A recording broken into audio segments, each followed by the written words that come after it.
I just mixed the poison into the drink. My husband appeared right behind me. Luckily, he didn't notice what I had just done. He picked up his glass and left the kitchen. When he sat down at the table, I froze because I couldn't tell which glass had the poison in it, so I lied and said I had already had a little drink in the kitchen and only wanted to eat now, but he insisted I drink with him, so I nervously took a glass. At that moment, the poison took effect. My husband lost control of his body. He crushed the glass in his hand. He let out a horrible scream and collapsed to the floor in pain. He thought he had eaten something bad. He kept begging me to call an ambulance, and I finally said what I really felt inside. Die!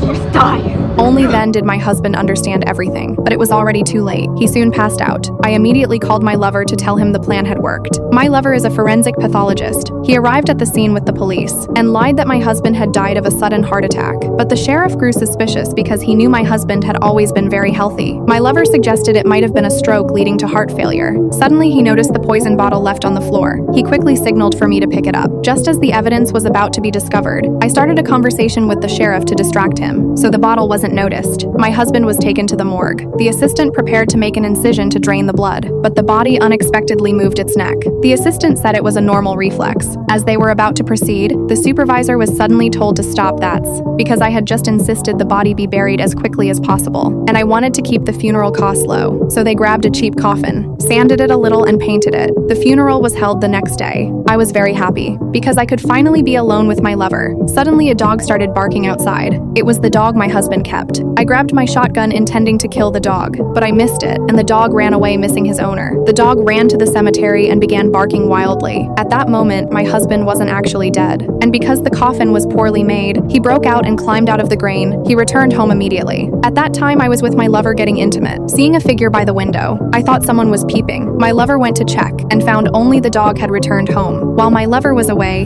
Honey.